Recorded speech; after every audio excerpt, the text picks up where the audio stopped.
আসসালামু আলাইকুম বন্ধুরা। তো আজকে দেখাতে পাচ্ছি যে আমি এটা হচ্ছে বিনা পানিতে এটা ভুট্টা চারা তোমরা দেখতে পাচ্ছ। আমি এটা আমার মুরগির জন্য তৈরি করেছি।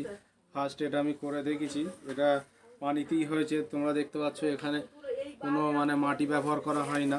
এই আমি তুলে দেখাচ্ছি তোমাদের, এই দেখো, দেখতে পাচ্ছ।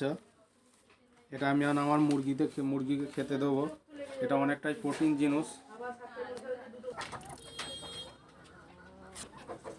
তো দেখতে পাচ্ছ বন্ধুরা এরা কিরম করছে খাওয়ার জন্য। তো এই দেখো, এদের আমি দিয়ে দিলাম, এরা খুবই সুন্দরভাবে খাচ্ছে। তো এটা হচ্ছে বিনা মাটিতে, এটা আমি পানি দিয়েছি, পানির মধ্যে এটা করা হয়েছে।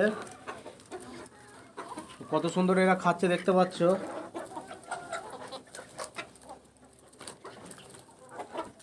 তো এই দেখতে পাচ্ছ আমি তুলে নিয়েছি বন্ধুরা। এখানে এই শেকড়গুলো তোমরাই দেখো কত সুন্দর হয়েছে, পুরো পরিষ্কার, কারণ এখানে কোনো মাটি দেওয়া হয় না।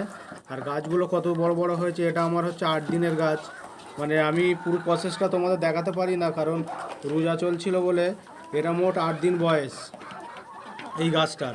8 দিনের মধ্যে 1 কেজি ভুট্টা প্রায় 3 কেজির ওপরে, 3.5 কেজি 4 কেজি ওজন হয়েছে। তো তোমরাও এরকম বাড়িতে করে গরু বা ছাগল বা মুরগিকে তোমরা খাওয়াতে পারো, খাওয়া খরচা অনেকটাই কমে যাবে।